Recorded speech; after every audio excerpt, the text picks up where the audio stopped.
بسم الله الرحمن الرحيم. النهاردة هنعمل وصفة حلوة قوي ولذيذة. بس قبل ما نقول الوصفة بنذكر ربنا سبحانه وتعالى علشان يرضى علينا في الدنيا وفي الآخرة. اللهم ارزقنا مع كل يوم جديد طيب الحياة وخير العطاء وسعة الرزق وراحة البال ولباس العافية وحسن الخاتمة، احنا وإياكم وكل أحبابنا وكل من له الحق علينا. وصلى الله وسلم على سيدنا محمد وعلى آله وصحبه أجمعين. النهاردة بقى الوصفة بتاعتنا هنعمل ايه؟ هنجيب كوسة وأقورها، وباخد التقوير بتاعها بشيل شوية منه، والكوسة اهي بعد ما قورتها اهو وغسلتها، وبصل ولحمة مفرومة وربع كوباية رز او شوية كده رز. انا ما بقولش المقادير لان انت حسب ما انت عايزة الكمية. انا هعمل المقادير دي او الحاجات دي حسب يعني قولوا على كيلو كوسة، يبقى كيلو كوسة، بصلاية، ربع كيلو لحمة مفرومة، ربع او اقل من الربع رز عشان ميبقاش رز كتير، وشوية من قلب الكوساية، والتوابل هقول لكم عليها وانا يعني انا بحطها مع اللحمة المفرومة. انا قبل كده كنت حشيت معاكم كوسه وقلت لكم بعد ما بتقوريها بتغسليها بتحط لها من جوه فلفل اسود، شويه فلفل اسود وملح كده زي ما انا حطيت دلوقتي كده اهو. بصوا اهو كده عشان تتملح الكوسه، لان الكوسه اصلا بتبقى دلعه، فلما بتملحيها وتحيقيها كده تحط عليها شويه ملح وفلفل اسود من جوه تديها طعم حلو. دلوقتي انا جبت الطاسه وهحط فيها، حطيت فيها الماده الدهنيه واحط فيها البصله اشوحها واحط فيها اللحمه المفرومه. اهي البصله شوحتها شويه وحطيت عليها اللحمه المفرومه وهحط عليها التوابل اهي. التوابل دي بابريك، كاري وملح وسكر وفلفل اسود، واحطهم عليها واقلبها. ومش هسوي اللحمه، انا بس باخدها تشويحه بس كده علشان اعرف احشي بيها الايه الكوسه. شويه دقيقه بس كده واطفي عليها.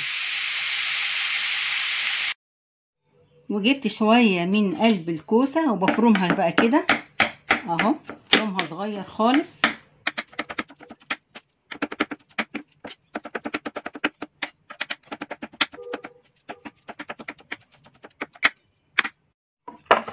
بعد ما فرمت قلب الكوسه اهو، شايفين اللحمه المفرومه انا ما سويتهاش بالكامل اهو، يا دوبك بس كده يعني ايه، كسرت حته يعني خليتها كده يعني تبقى مفرفره مفتفته اي حاجه. هحط بقى قلب الكوسه.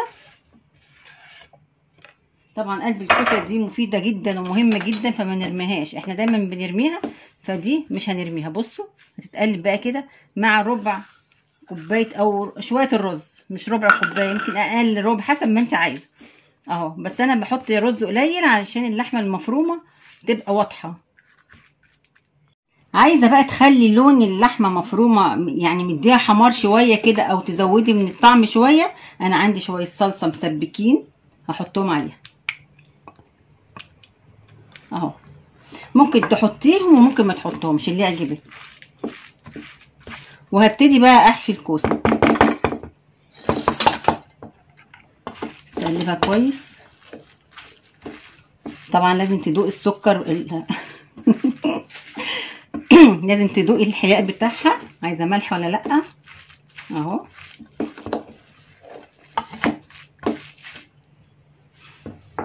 ابتدي بقى احشي الكوسه.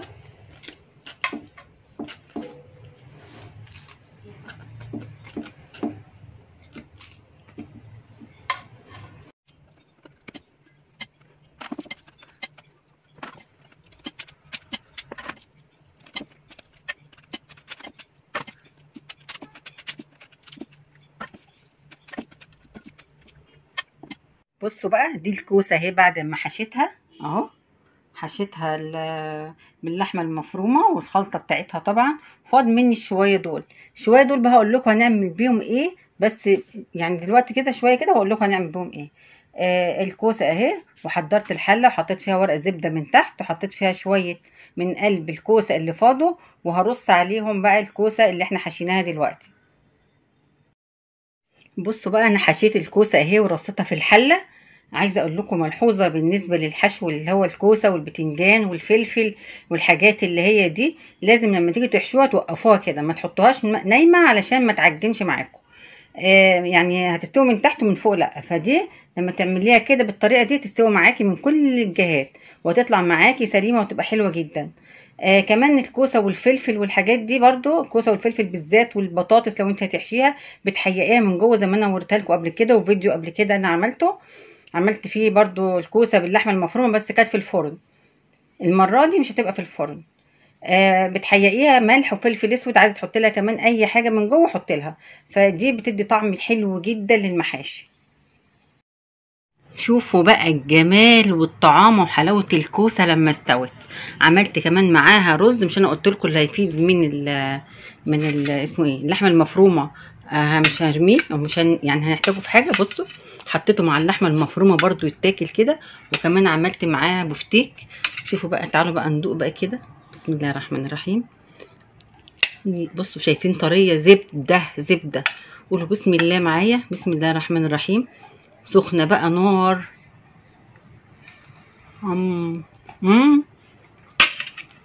الله الله الله. تعالوا كلوا معايا، والله مستعديه اعزمكم كلكم، بس يلا انتوا وافقوا. شايفين بقى جميل قوي قوي قوي، روعه تحفه كده، والكوسه مستويه وزبده زبده زبده. يا رب تكون الوصفه عجبتكم. لو عجبتكم بقى متنسوش اللايكات للمتابعين والاشتراكات للي بيشوفوا الفيديو لاول مره. تقعدوا بالعافيه.